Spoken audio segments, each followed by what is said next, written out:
Bem-vindo ao Papo Espírita, a espiritualidade na sua vida. Boa noite a todos, bem-vindos a mais um Papo Espírita. Hoje nós vamos conversar sobre o divórcio e vamos tentar trazer um pouco da experiência da doutrina espírita, dos conhecimentos da doutrina espírita para esse tema, que é tão complexo, atinge tantas famílias, não só casais, como os filhos, todos os que estão ao redor. E para isso, além da Miriam dos Anjos, a gente trouxe a nossa convidada, é a psicóloga Regina Sarto. Regina é especialista em psicologia analítica, secretária e coordenadora do Departamento de Saúde Mental da AME Osasco, no estado de São Paulo, atuante na doutrina espírita há mais de 20 anos e trabalhadora do Grupo Assistencial Espiritual Ismael. Muito bem-vinda, Regina. Obrigada por aceitar aqui o nosso convite. Tudo bem com você? Tudo bem, é uma alegria estar aí com todos, aí falando de um tema tão importante para as nossas famílias, para a nossa sociedade, e algo que vem acontecendo aí com certa recorrência, né? Nós temos algumas informações aí de que o número de divórcios aumentou bastante aí com a pandemia, e aí é uma oportunidade, então, da gente refletir sobre o olhar da doutrina espírita a este movimento. Exato. É uma grande alegria e muito obrigada pelo convite. Nós que te agradecemos. E vamos começar fazendo a seguinte pergunta para você. Na doutrina espírita, a gente compreende que há famílias formadas por laços espirituais, outras formadas por laços carnais. Vamos tentar explicar o que significa isso, porque eu acho que para quem acompanha um pouco de doutrina espírita, tudo é laço espiritual. Mas vamos tentar entender um pouco isso e entender, às vezes, a fragilidade de alguns laços que se formam entre casais. Como é que funciona isso, Regina? A gente pode pegar... tem um livro do Martin Peralva, que é Estudando a Mediunidade, que ele vem trazendo os tipos de casamento, né?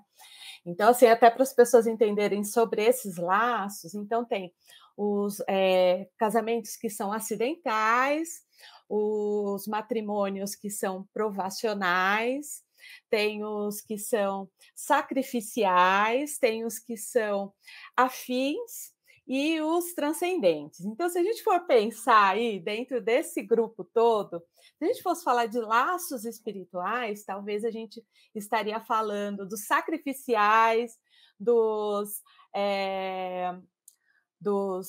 afins e transcendentes, porque esses, assim, houve ali uma programação para eles. Então, o sacrificial vem um espírito mais evoluído com um espírito inferior, que ambos ali juntos vão promover uma evolução e uma transformação, né? Se a gente for pegar os afins, são aqueles que se encontraram, optaram em estar juntos aqui para desenvolver ali uma relação mais profunda. Aí a gente pega os transcendentes, que aí vem com um objetivo superior, né? Que a gente vai conhecer alguns casais aí, né? Talvez Kardec, ali a esposa dele, né? A Amélie, e assim, alguns outros casais que a gente conhece dentro da doutrina que vem com o objetivo ali de transcender e transformar um objetivo superior. Agora, os acidentais e os provacionais, os provacionais têm ali um objetivo, mas os laços ali são mais sutis, né? E os acidentais são aqueles que são unidos por outros motivos, ou pela sensualidade, ou pelo dinheiro, ou pelo status, e não necessariamente pelas leis do amor, né? Então, os provacionais, assim, nós tivemos algumas dificuldades, escolhemos vir juntos aqui para superar as nossas histórias e por algum motivo ali não conseguimos seguir em frente. Então, a gente vai passando, então, entender que talvez esses laços espirituais mais fortalecidos, eles estão baseados na lei do amor. Eu não sei se eu estou antecipando alguma coisa, e aí os que a gente vai pensando sobre os que são mais sutis, o carnal, ele está baseado talvez só na lei social ali do casamento, né? Que assim organiza a sociedade, mas a base da lei do amor ali já não está tão existente assim. É por outros motivos que ocorreram aquela união. Interessante, Regina, que você, quando fala no sacrificial, né, também, Miriam, é muito comum, na casa espírita, as pessoas virem com grandes problemas de relacionamento e acharem que estão fazendo um sacrifício, que aquilo é uma provação positiva que às vezes elas estão passando, mas você Exato. falou uma coisa, que o sacrificial é um espírito mais elevado e ele vem Isso. para se unir a um espírito que está, de alguma forma, inferior e precisando daquele auxílio. Não significam Exato. duas pessoas perdidas numa relação Exato.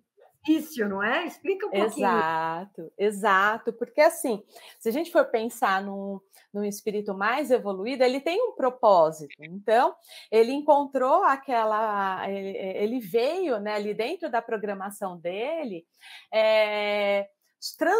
não, é que eu vou confundir aqui, mas talvez auxiliar aquele espírito inferior a evoluir. Então, é mais ou menos assim, né? Eu pego a mão daquele que é mais inferior e eu vou ensinando ele a evoluir, ajudar. Então, assim, a gente pode ver algum caso assim de famílias aí, assim, por exemplo, de alguém que são muito diferentes, você vê a diferença, mas aquela pessoa ela tem ciência qual é o objetivo dela Uhum. ali, né? Inconsciente, intuitivamente, ou até, né, saiba ali daquele propósito intimamente, e eles estão ligados para aquele propósito. Então, a lei, né, do amor ali é muito mais forte do que. Agora, quando a gente vê duas pessoas que estão ali em sofrimento, muitas vezes o pessoal, não quero entrar nessa seara, mas assim, ele é o meu karma, né? Assim, às vezes a Exato. gente É ouve, aí que eu queria né? entrar. E aí, assim, não necessariamente, né? Então, assim, é o que eu gosto de levar à reflexão. Então, assim, bem, vocês estão unidos, vocês conversam, vocês já tentaram de tudo, né? Pensando no divórcio, para manter aquele divórcio. E aquela outra pessoa, por exemplo, um relacionamento abusivo, né? Vamos pegar aqui algo drástico. Então, você está ali dentro de um relacionamento que pode ser um relacionamento abusivo na violência física, e a mulher ali, ele é o meu karma, e ela vai sustentando aquela relação abusiva, e talvez o objetivo dela seria até superar aquela relação abusiva para ela encontrar força, e ela vai justificando, não, mas ele é muito bom, ele vai melhorar, e ela está Isso. apanhando ali dentro de casa todos os dias, né? E aí é como se não, assim, como nós somos espíritos afins, é o meu karma, eu vou levar até o resto da vida. E aí sofre a mulher, sofre os filhos, sofre todos. Muitas vezes vamos supor, se houver outra. Aqui eu estou dando um caso que eu estou falando de um homem abusivo para uma mulher, mas pode ser o contrário Uhum. também, tá? Não, sem querer trazer a discussão de gênero. Mas aí, por exemplo, isso vai se repetindo nas relações, porque ali aquele filho ou aquela filha vão entendendo que a relação de casamento vale tudo, inclusive eu apanhar ou eu ter uma violência psicológica, uma violência sexual, e aí eu vou sustentando aquela relação e aí vai entendendo, não, dentro de um relacionamento de afeto vale tudo e não necessariamente, né? Então é importante a gente trazer essa reflexão, né? Nós estamos juntos para superarmos, evoluirmos e não para sofrermos esse tipo de situação, Exato. por exemplo, Miriam, né? Miriam tem pergunta. Não, estou aqui pensando aqui nesse planeta de provas e expiações, não é? Talvez uma grande maioria esteja vivenciando as uniões provacionais, né? Exato. Que a gente está em provas entre conosco mesmo e nas nossas relações, né? E fico pensando aqui que às vezes a gente imagina que essas uniões sejam exclusivamente de interesses materiais, né? Aquele casamento, como você disse, acidental, né? Ocorrendo na horizontalidade. Mas o casamento, ainda que provacional, ele é também uma grande escola, né?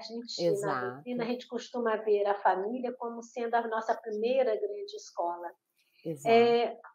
Com certeza, um casamento provacional é um casamento difícil, né? Sim. São duas pessoas que, em existências anteriores, tiveram suas dificuldades e estão na esperança de acertar os ponteiros, né? Porque o esquecimento, às vezes, esquece mesmo, né? Exato.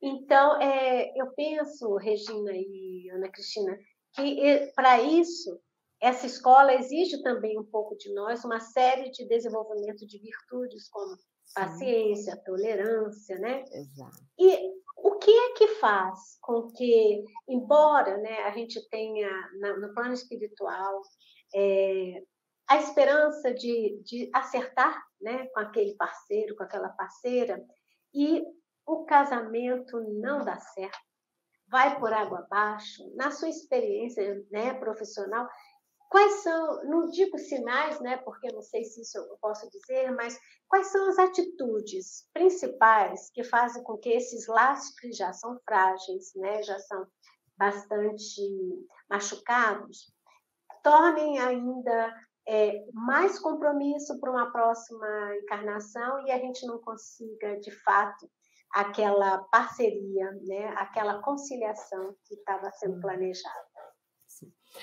Se a gente for pensar, né, você falou de virtudes que podem ser desenvolvidas, mas a gente também tem ali, né, os nossos traços, a nossa personalidade, as nossas falhas ali que a gente vai trazendo. Então, a gente vai trazendo as nossas características. E como você falou, como eu tenho esquecimento, então eu venho ali com todas as minhas tendências. Então, muitas vezes o que vai impactar dentro da relação é o próprio egoísmo, o orgulho, né? Aquelas características que a gente ainda não conseguiu burilar. E por mais que o outro ainda tenha a questão do amor, as virtudes, às vezes a própria relação se torna insustentável, porque também o outro não é assim totalmente evoluído ali. Então, ele também tem as dificuldades dele. Então, é por isso que eu sempre falo, qual é o objetivo que levou àquela união? Porque muitas vezes, durante o casamento, as pessoas vão esquecendo do objetivo que levou. Então, enquanto e assim a gente vai observando dentro do consultório que é uma caixinha de surpresa. As pessoas não se mostram totalmente ali dentro do namoro, né, do noivado.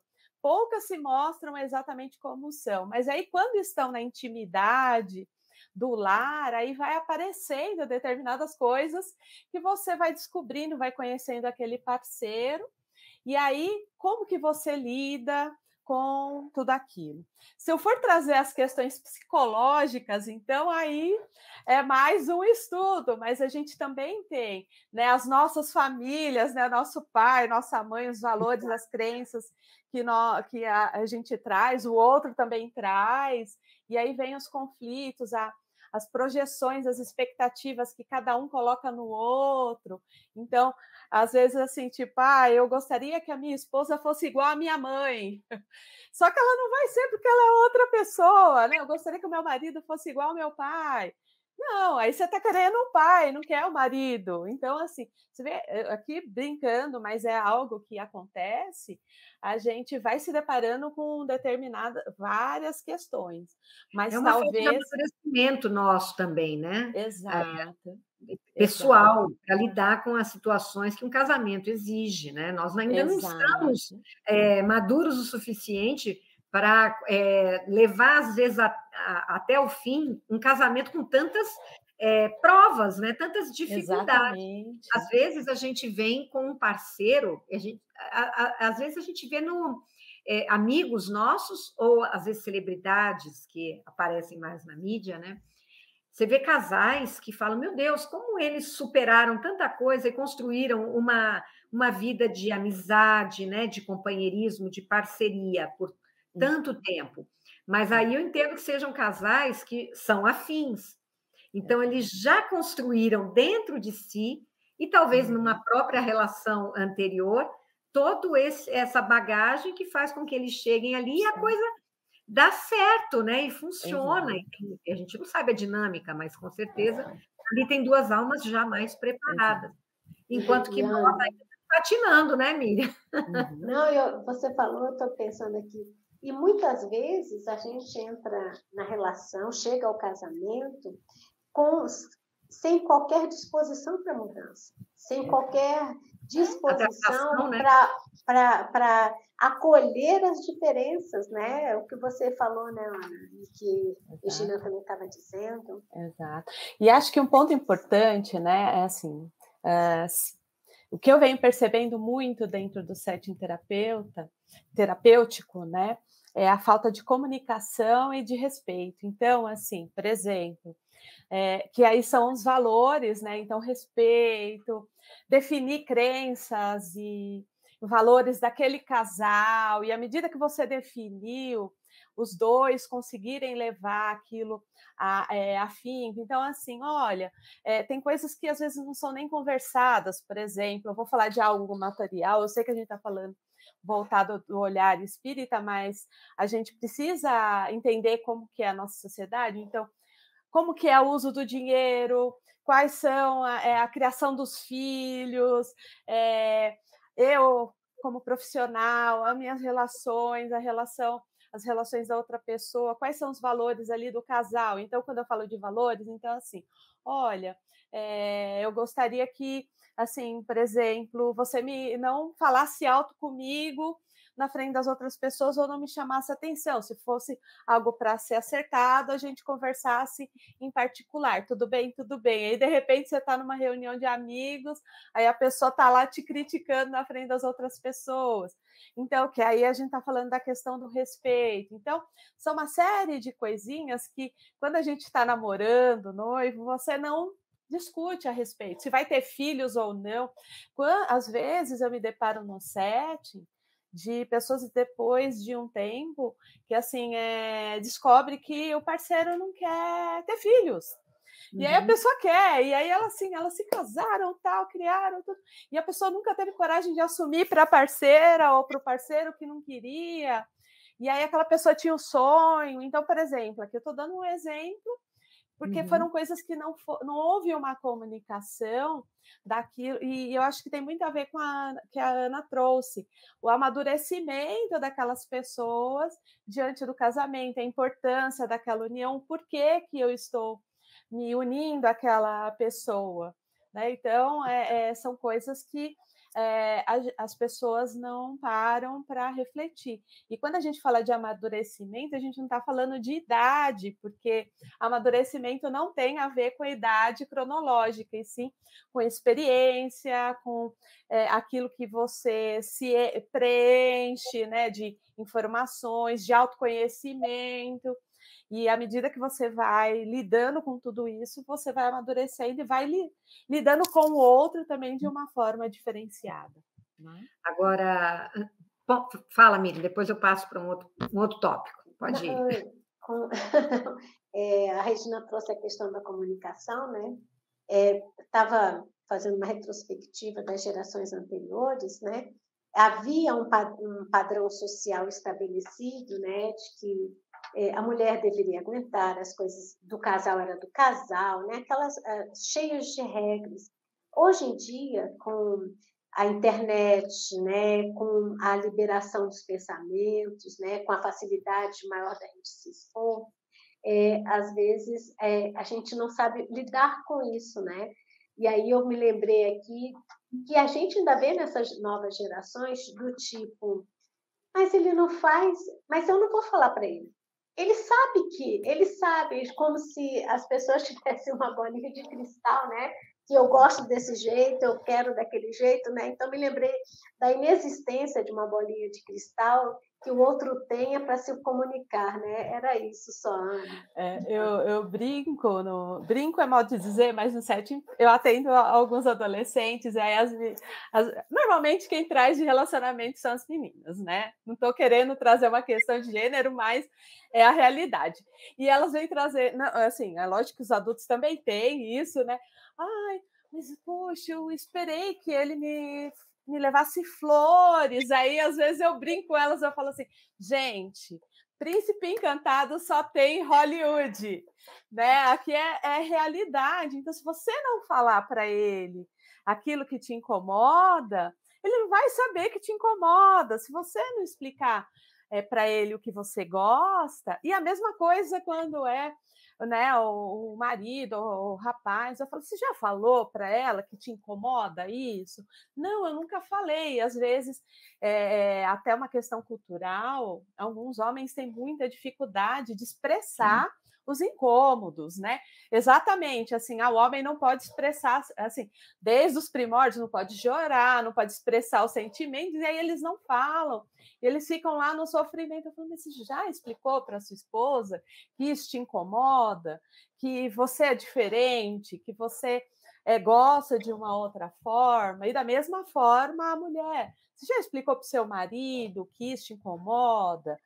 E aí, assim, a gente vai tentando, dentro do setting, estabelecer essa comunicação. Mas é verdade, Miriam, antigamente a mulher tinha que aceitar e também não havia comunicação, né? Porque, assim, ela aceitava e era assim, era a regra social. Hoje em dia a gente pode falar e não aproveita ou não ouve, né? Aquela questão de eu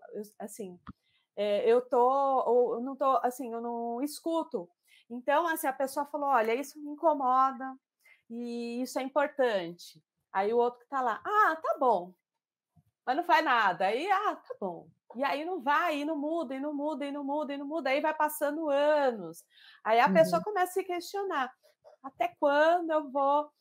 ou eu aceito a situação como é e levo, e como eu ressignifico essa relação, ou eu vou buscar uma outra alternativa, ou eu vou buscar um outro relacionamento que tenha mais ressonância comigo. Mas aqui eu não estou falando do descartável, é uma coisa completamente diferente. É dentro desses valores, desses princípios, de coisas que são importantes, porque também, né, Miriam e Ana Cristina, a gente vai pensando também que hoje tem Bauman trazia, né, trouxe a questão dos relacionamentos líquidos, né, que são aquelas questões dos relacionamentos que são muito rápido, que não têm profundidade, são muito superficiais. Então, assim, a gente não está falando assim, poxa, não lavou a louça hoje, amanhã eu me separei, mas assim, não estou brincando, tipo, não que alguém seja obrigado a uma coisa ou outra, que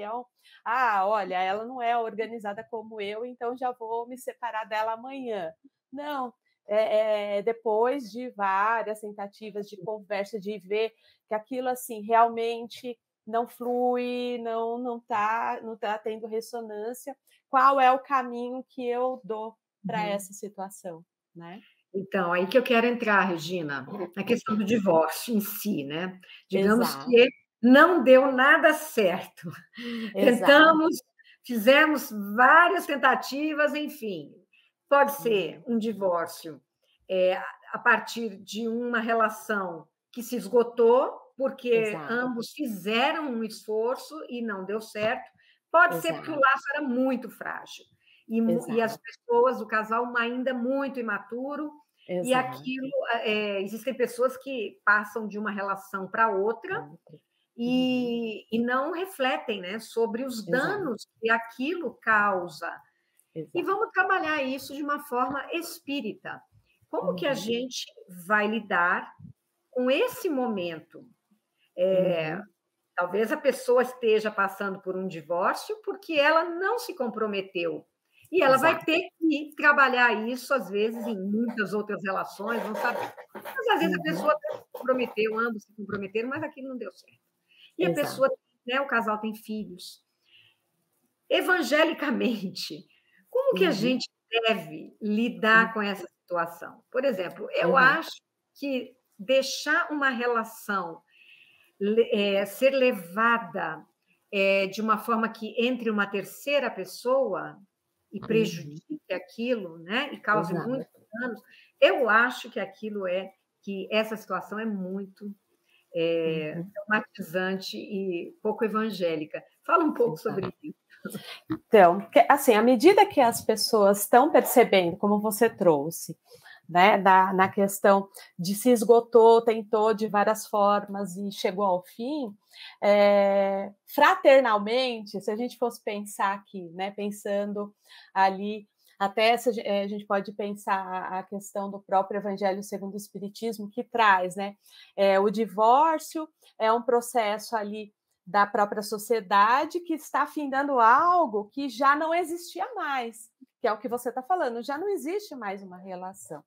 E aí seria importante as duas pessoas assumirem essa posição e falar assim, olha, então, assim, você foi o meu parceiro de vida durante toda essa caminhada, eu não quero te prejudicar, e não quero te ver mal, não quero te prejudicar, e também não quero me prejudicar, e assim, então vamos seguir os nossos caminhos, seria o ideal. O colocar uma terceira pessoa no caminho, aí é quando a pessoa não teve essa maturidade de enxergar, poxa, já deu, e eu estou ali tentando tampar um buraco, assim, para atender a expectativa ou da sociedade. Então, assim, eu não que existe isso, não, olha, em nome dos filhos, eu mantenho essa relação aqui de fachada, mas eu já estou me relacionando com outra pessoa fora, e aí a gente vai pensando espiritamente o quanto de energia, do quanto de outros vínculos que a gente vai criando dentro dessa história e como isso é prejudicial para a nossa casa, para o nosso lar, para os nossos filhos, né? Se tiverem filhos ali. E o que aí a gente está também ensinando e mostrando para os nossos filhos sobre isso, porque eu gosto de refletir isso. O que eu passo para os meus filhos à medida de manter uma relação de fachada. Aqui, então, assim, em nome do quê? Se não já não existe o amor, quando entra uma terceira pessoa, já não existe mais o respeito, já não existe mais uma série de coisas, e eu vou mantendo algo, e assim, algo que poderia ter um fim mais tranquilo, vai ser um fim não trágico, mas talvez mais desafiador. Doloroso, né? Doloroso, exatamente. Miriam? Exato. Nessa situação, né, no qual não há mesmo possibilidade de ficar juntos, né, e nessa família existem filhos, né? Exato. Como lidar com esses filhos? Porque hoje em dia a gente vê a questão da mulher, não é, que fica na maioria das vezes com a guarda. Sozinho. Às vezes a gente vê também pais ausentes, né, que acabam abrindo mão da sua participação importante na criação dos filhos. Como lidar, né, nessa situação perante os filhos, para que eles se tornem adultos menos traumatizados, mais amadurecidos com a questão? Exato. Acontece o contrário também, tá, Miriam? A questão do homem que assume a mulher que fica ausente. Então, às vezes os dois ficam ausentes e os filhos são cuidados pelos avós, ou, né, assim. Sim, muito comum. É muito comum. Então, assim, são pessoas dentro do relacionamento que se separaram dos filhos também, esquecem do compromisso que eles têm de pai. Às vezes tem essa dificuldade de separar a minha relação com o meu parceiro de vida e a minha relação com os filhos. Então, à medida que eu me separo daquele parceiro, mas a minha responsabilidade como pai ou como mãe continua a mesma. A questão é que, às vezes, ou entra na alienação parental, que muitas vezes acaba culpabilizando o outro, coloca a criança no meio do caminho quando a separação não é amigável. Isso vai causando traumas, assim, na criança, no parceiro, né, excesso de controle, ou até a própria negligência. Então, e vai se tornando mais desafiador, e isso tem um impacto horrível, né, para a criança, para o adolescente.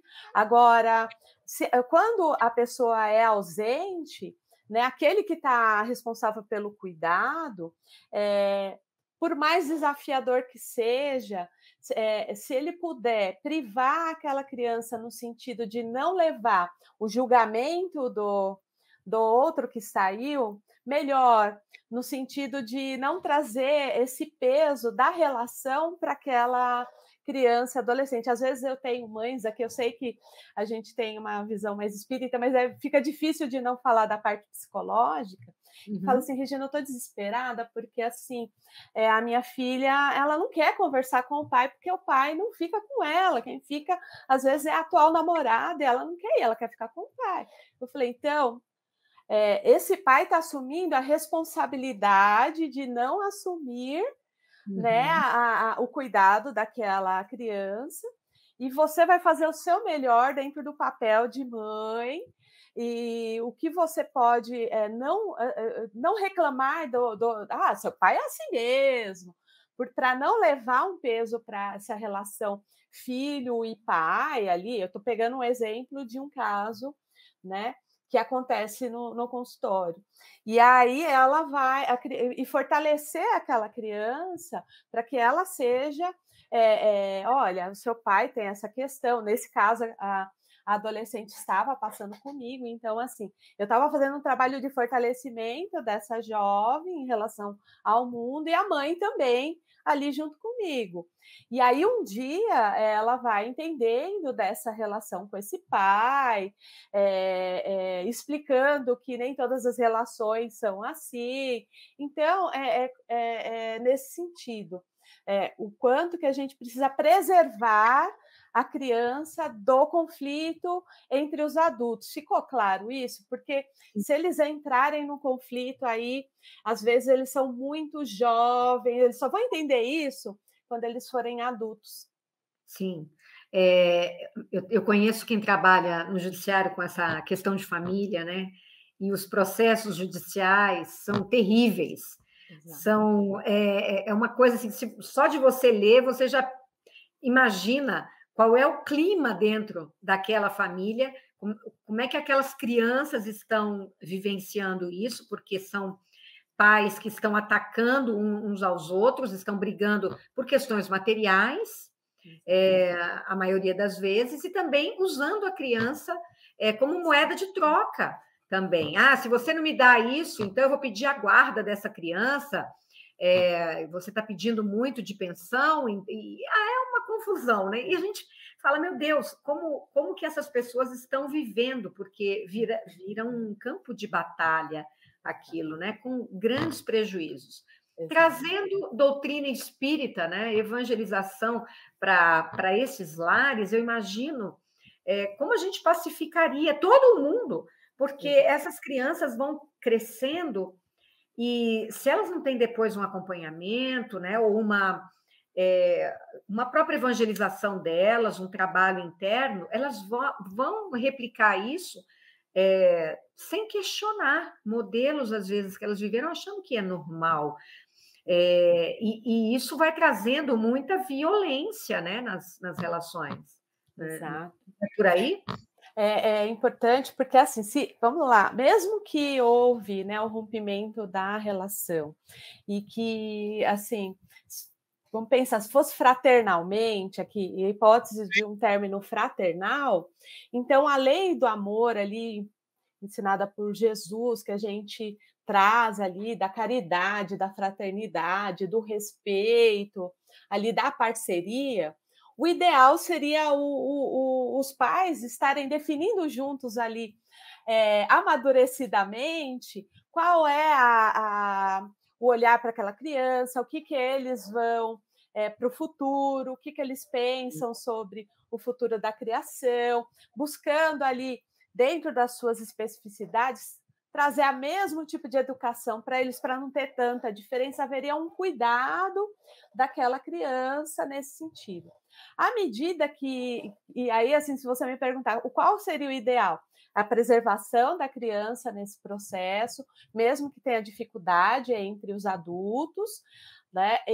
Mas o ideal seria essa convergência entre os pais e, assim, separar, olha, a nossa relação não deu certo, mas o que é importante aqui é a criação dos nossos filhos. Então, vamos ser parceiros de vida na criação dos nossos filhos. Então, vamos definir isso, ter um espaço de comunicação seria o melhor. Mas, à medida que não tem, trazer essa questão da lei do amor, da caridade dentro dessa relação, no sentido de que, assim, não adianta eu trazer assim, o seu pai é ruim, ou a sua mãe é aquilo, aquilo outro, porque não vai resolver a questão dele, né? A questão é assim, olha, independente de o seu pai ou a sua mãe não ser aquilo que você esperava, né? Você pode conquistar aquilo que você quer, você pode ter um olhar fraternal, porque se a gente for avaliar os nossos pais, eles são como nós, assim, eles têm as dificuldades, não vêm com manual de instrução, têm os mesmos sofrimentos. Eu sei que o adulto deveria ter ali mais consciência, mais inteligência para lidar com a situação, mas a gente está falando de momentos desafiadores.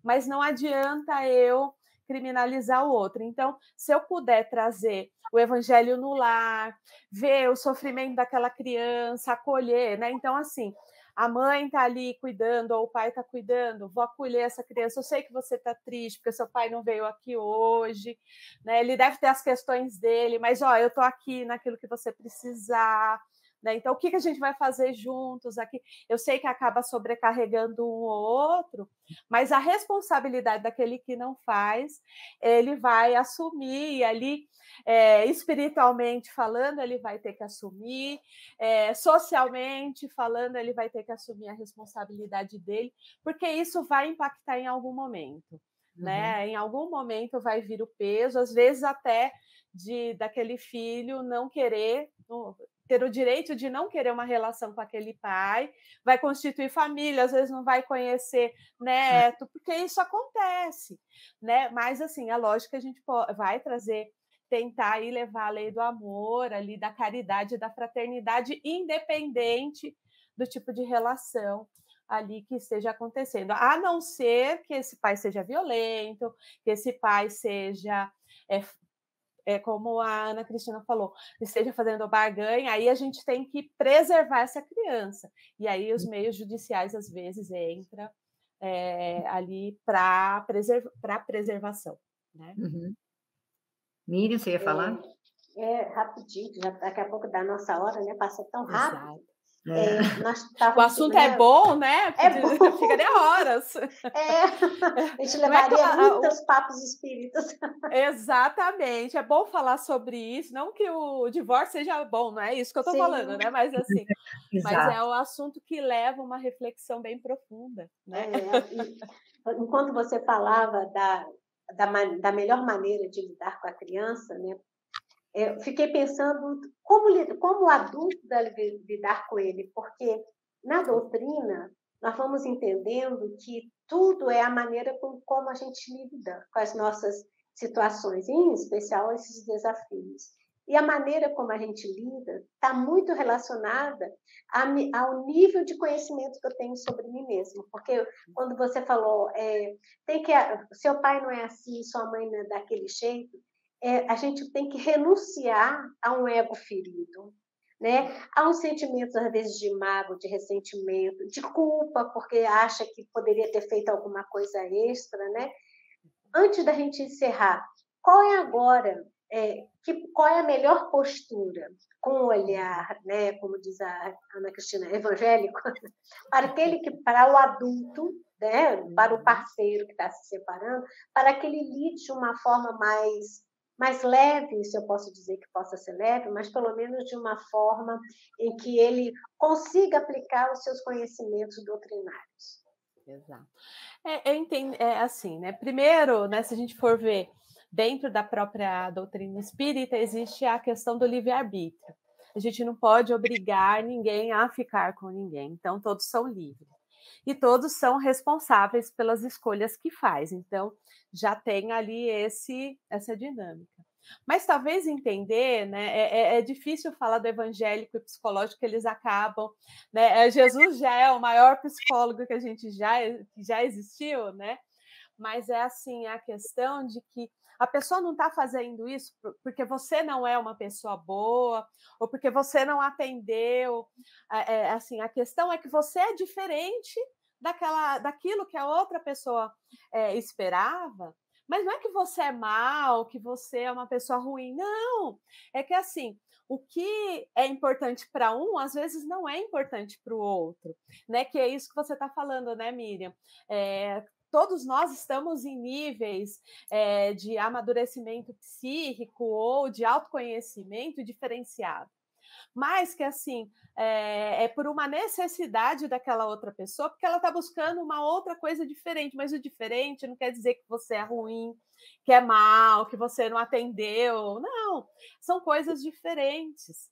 E assim, do mesmo jeito que essa pessoa teve o direito de buscar um caminho diferenciado para ela, aquele que também tá, o outro também tem esse direito de encontrar alguém com maior ressonância com ela, porque se o relacionamento não deu certo, e assim, corrigindo, ele deu certo até não dar mais, né?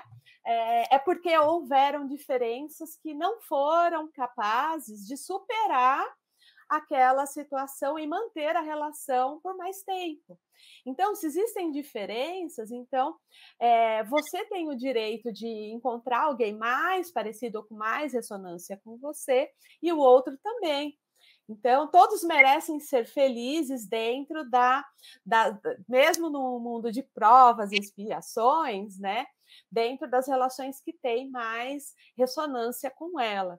E aqui, né, pensando dentro dessa dinâmica, pensar que o quanto mais fraternal for esse processo, assim, se eu tiver um olhar amoroso pelo outro, eu sei que é desafiador nesses momentos, vai ser mais fácil eu lidar com a situação do que aquele pensamento julgador, culpabilizado, porque não é assim, o relacionamento não acaba de um dia para o outro, são uma série de coisinhas que foram se acumulando, de coisas que não foram ditas, de coisas que não foram tratadas, né? E que em algum momento vai precisar se olhar, né? Eu não sei se eu respondi a sua pergunta, Miriam. Respondeu, sim. Respondeu, e eu acho que finalizou, porque a gente, infelizmente, tem que encerrar, finalizou de uma maneira que mostra para todo mundo que somos ainda espíritos que estão buscando aprender nas relações. E se a gente tiver esse olhar, que eu achei tão bonito que você trouxe, que não culpa ninguém, né? Que cada um se responsabiliza e que traz isso de que eu realmente não achei naquela pessoa aquilo que eu gostaria. Tem tanto o meu lado, e como tem um lado que eu respeito, que aquela pessoa às vezes pode estar querendo outras coisas, e aquilo nós não estamos só combinando naquele momento. Pode até ser que num futuro, se a gente termina muito bem, né? Exato. Que numa próxima encarnação, que a gente venha juntos, às vezes, com mais maturidade para construir alguma coisa, né? Porque eu acho que os laços são construídos, e às vezes eles podem até ser carnais aqui, né? numa primeira esfera, mas às vezes a gente deixou filhos, a gente deixou uma vida, você disse, livre-arbítrio, e a gente vai tecendo novas relações que a gente vai ter, às vezes, a parar e refinar lá na frente. Então, nós não sabemos o que estamos construindo para o futuro.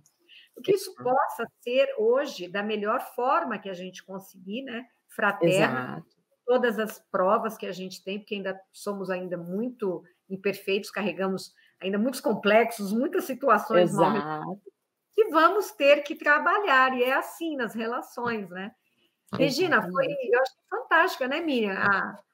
A abordagem, a forma como você trouxe isso para nós é muito pé no chão, muito amorosa também, né? Como você lidou com essa questão das crianças. E eu queria que você trouxesse rapidamente, a gente tem mais 2 minutinhos aí, 1 minutinho. Tá. Sua palavra final, um recado final para quem nos assistiu e gostou desse tema. Eu gostaria de dizer exatamente sobre isso. Eu sei que é um momento desafiador, né? Às vezes a gente vai precisar de apoio. Então, está em sofrimento, acolha, tem um olhar humano para si mesmo, tem um olhar humano para o outro que está passando por aquilo, um olhar humano para aquelas crianças que estão envolvidas ou adolescentes, porque eles vão sofrer. Outra coisa, assim, que muitas vezes a criança e o adolescente significa o divórcio como eles são culpados por aquilo, então acolher, falar, conversar com eles, né? Olha, não deu certo, a mamãe e o papai não vão estar mais juntos, mas assim, vocês, os pais vão estar juntos no coração, não vão estar juntos, vão estar separados na vida, mas junto no coração, mas principalmente, além do olhar humano para o parceiro e para si mesmo, um olhar humano para as crianças e para os adolescentes, porque eles sofrem muito, porque eles têm o desejo de ficarem juntos, de ver os pais juntos, e o quanto mais a gente poder colocar ali Jesus dentro desse processo, eu sei que é desafiador, vai ser mais fácil. Então, faz uma prece, faz o evangelho no lar, conversa com os nossos mentores, no sentido para nos inspirar, mas sempre buscando esse olhar amoroso, esse olhar humano para si e para todos os envolvidos. Eu acho que é isso que eu poderia dizer. E isso vale também para aquelas pessoas que já se separaram, que Exato. fizeram uma bagunça e que agora podem olhar para tudo isso de uma outra forma e a energia vai trabalhar. Exato, né? exato. As relações podem sempre melhorar, Sim, mesmo exato, que o exato. divórcio tenha acontecido e não tenha sido muito bom. Exato. Regina, queremos agradecer muitíssimo a sua presença. Vamos te convidar muitas vezes aqui. Espero que Pode você tenha... contar comigo. Miriam, também, muito obrigada. Para vocês todos que nos assistiram, obrigada por estarem conosco. Nós vamos ao ar todas as quintas, 18h45. Inscrevam-se na TV Comunhão. Nós temos 300 programas no canal TV Comunhão Espírita de Brasília. E os próximos, os seguintes, depois dos 300, estão na TV Comunhão. Inscrevam-se nos 2 canais, acompanhem a nossa playlist. A sua presença é muito importante para nós. Tá bom? Muito obrigada. Obrigada, Regina. Obrigada, Miriam. Obrigada e até a próxima. Tchau, tchau.